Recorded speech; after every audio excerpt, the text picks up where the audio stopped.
नमस्कार भारत। आज है 12 अगस्त 2025, एक सुनहरी सुबह जहां देश भर में किसान, आम जनता, राशन कार्ड धारकों, ग्रामीण महिलाओं, बुजुर्गों और सरकारी योजनाओं के लाभार्थियों से जुड़ी जबरदस्त सूचनाएं निकल के आ रही हैं। तो स्वागत है आपका अपडेट्स एट 9 के आज के बुलेटिन, आपकी आवाज आपकी खबर में, जहां हम लाए हैं आपके लिए 20 महत्वपूर्ण और प्रभावशाली खबरें जो सीधे रूप से आपके जीवन से जुड़ी है। चाहे आप किसान हो, राशन कार्ड धारक हो, योजना के लाभार्थी हो या आम नागरिक, इन खबरों में शामिल है किसानों की राहत की कहानी, राशन व्यवस्था में बदलाव, सरकारी योजनाओं के नए आयाम, राजनीतिक पहलों का प्रभाव और उन लोगों की आवाजें जिन्हें इन बदलावों ने छुआ है। लेकिन दोस्तों, वीडियो में आगे बढ़ने से पहले मेरी एक अपील है। जिस तरह से YouTube प्लेटफॉर्म पर भ्रामक जानकारी देकर चैनल चलाने वालों की भरमार हो चुकी है और उन झूठे समाचारों से न केवल आपका समय बर्बाद होता है बल्कि आपकी दिनचर्या भी खराब होती है। इन सब के बीच मेरी कोशिश है कि आम जनता के पास साफ सुथरी और सही जानकारी पहुंचे। इसीलिए इन खबरों को ध्यान से देखें और जानकारी सही और उपयुक्त लगे तो ही लाइक करें और कमेंट करके बताएं कि यह समाचार आपको सही लगा या नहीं। तो चलिए शुरुआत करते हैं। आज का दिन कई मायनों में ऐतिहासिक है। कुछ जगहों पर किसानों को सीधा आर्थिक लाभ पहुंचा, तो कुछ जगहों पर जनता की आवाज ने सरकारी नीतियों को बदलने पर मजबूर कर दिया।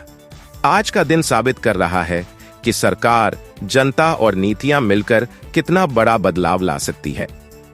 जहां किसान सीधे 200 करोड़ रुपए की मदद के पात्र बन रहे हैं, वहीं पंजाब में भूमि नीति को बदलवाने तक जनता की आवाज मजबूत हुई। साथ ही तकनीकी शिक्षा, पोषण, उर्वरक, LPG और समुद्री परिवहन में नए कदम आगे बढ़ रहे हैं। हम हर खबर के साथ लाए हैं बैकग्राउंड, आंकड़े, राजनीतिक असर और सबसे जरूरी आपका कनेक्शन उस खबर से। तो बस अब चलिए शुरू करते हैं। पहला खबर, नई दिल्ली से किसानों को 200 करोड़ रुपए का फसल बीमा भुगतान। तेज और पारदर्शी GBT। आज सुबह 11 बजे कृषि मंत्री शिवराज सिंह चौहान की घोषणा के साथ ही 30 लाख किसानों के बैंक खातों में 200 करोड़ रुपए सीधे जाएंगे। यह राशि प्रधानमंत्री फसल बीमा योजना PMFBY के तहत है, जो प्राकृतिक आपदाओं से प्रभावित किसानों के लिए है।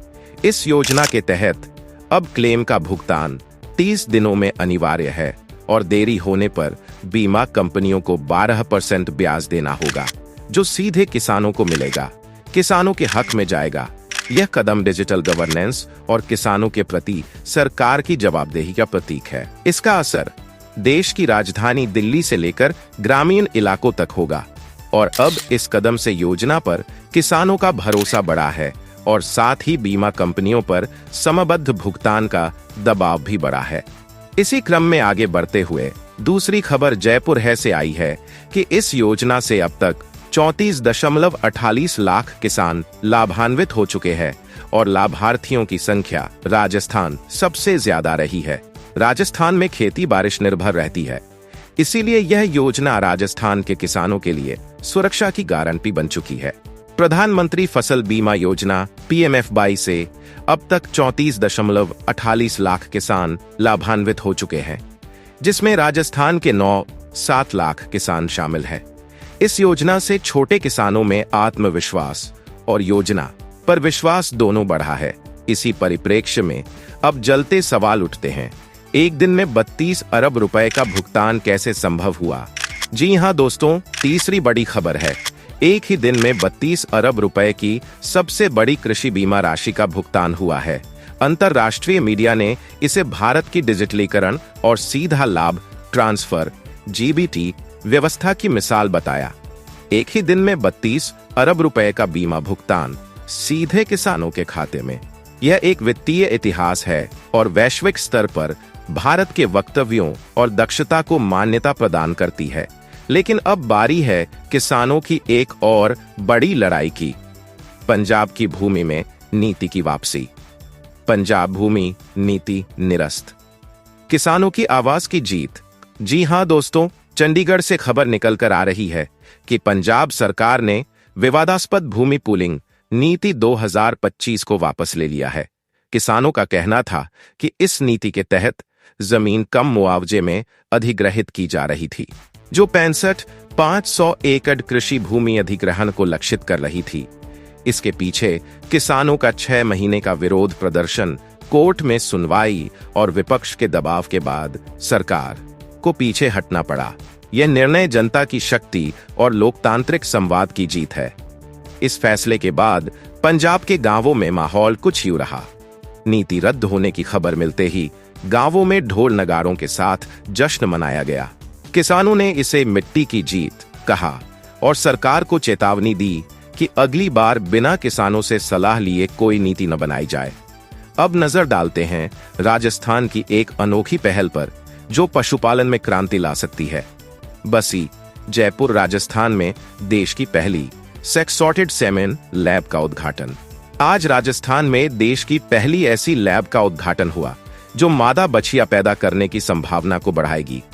इससे दूध उत्पादन में तेजी आएगी और पशुपालकों की आमदनी बढ़ेगी। इधर दक्षिण भारत के केरल से आई खबर थोड़ी राहत देने वाली है। केरल में राशन डीलरों की सैलरी और बोनस।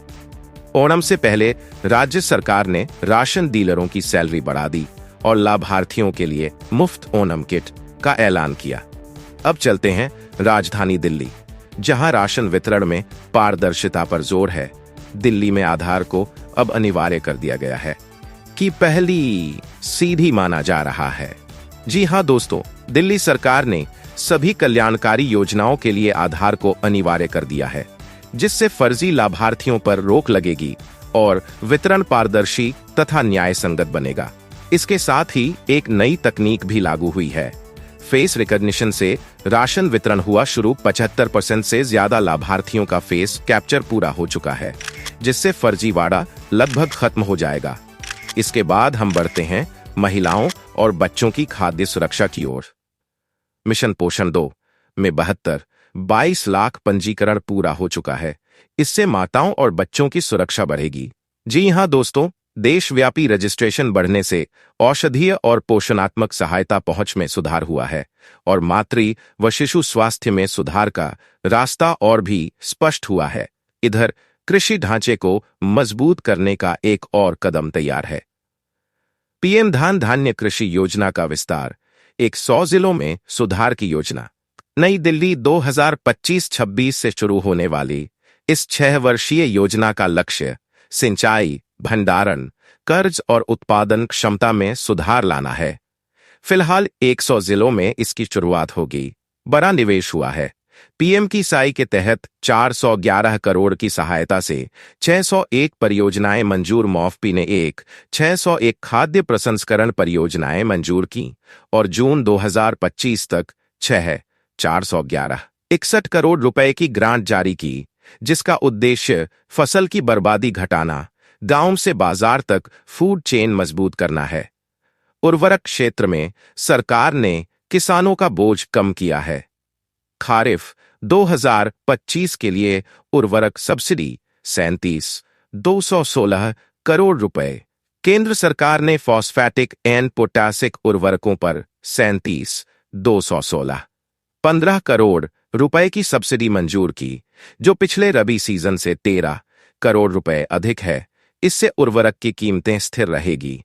रसोई गैस एलपीजी पर भी बड़ा आर्थिक सहारा मिला है।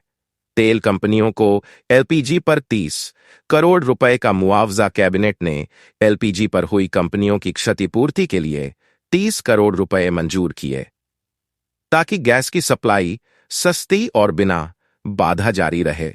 यह खासकर पीएमओ लाभार्थियों के लिए राहत का संकेत है। अब शिक्षा क्षेत्र में एक बड़ा सुधार प्रस्ताव आया है। 16 तकनीकी शिक्षा सुधार। मेरिट योजना पर 200 करोड़ रुपए आवंटित। नई दिल्ली में मेरिट यानी multidisciplinary education and research improvement in technical education नामक योजना के तहत 275 तकनीकी संस्थानों, जिसमें 175 इंजीनियरिंग कॉलेज, 100 पॉलिटेक्निक शामिल है। इसके लिए 200 करोड़ मंजूर किए गए हैं, जिसमें से 2 100 करोड़ रुपए विश्व बैंक से ऋण के रूप में मिलेगा। यह योजना 2025-26 से 2029-30 तक चलेगी। और अब एक क्षेत्रीय सुधार की ओर चलते हैं। समुद्री व्यापार में कोस्टल शिपिंग बिल 2025 पारित, तटीय अर्थव्यवस्था को गति। नई दिल्ली में राज्यसभा ने कोस्टल शिपिंग बिल 2025 को पारित कर दिया। यह पुराने मर्चेंट शिपिंग एक्ट 1958 को बदलते हुए पारदर्शी और ग्राहक मित्रतापूर्ण कानून है, जिसके तहत भारत की 1198 किमी लंबी तटीय रेखा पर व्यापार बढ़ाने की रणनीति पर काम होगा। लक्ष्य 2030 तक 230 मिलियन तक। इसी क्षेत्र में एक और ऐतिहासिक प्रगति, उद्योग वैधानिक स्तर पर मर्चेंट शिपिंग बिल 2025 को पारित किया गया। संसद ने मर्चेंट शिपिंग बिल 2025 को भी मंजूरी दी। इसका उद्देश्य है भारत के समुद्री कानून को आधुनिक, पारदर्शी और अंतर्राष्ट्रीय मानकों के अनुरूप बनाना, जिससे व्यापार और संचालन दोनों में आसानी आएगा। लेकिन कृषि ऊर्जा सेक्टर में एक जटिल बदलाव भी देखने को मिला है। इथेनॉल नीति के कारण तेलबीज की गिरावट, आत्मनिर्भरता संकट। बीते वर्षों में भारत ने 20% इथेनॉल मिश्रण नीति यानी एबीस तेजी से हासिल कर ली, लेकिन इसका असर उल्टा पड़ा। किसान तेलबीज, सोयाबीन, मूंगफली आदि की जगह मकई और चावल अधिक उगाने लगे। तेलबीज की खेती में 4% गिरावट, जबकि मकई की खेती में 10.5% वृद्धि हुई। इससे distillers dried grain with soluble disease की बड़ी आपूर्ति हुई, जिससे तेल मिल की मांग घट गई और तेलबीज मूल्य दब गए। परिणामतः भारत की कोशिश 2030 तक 72% घरेलू तेल उत्पादन की संकट में पड़ गई। और अंततः ओणम पर केरल से एक खुशखबरी है।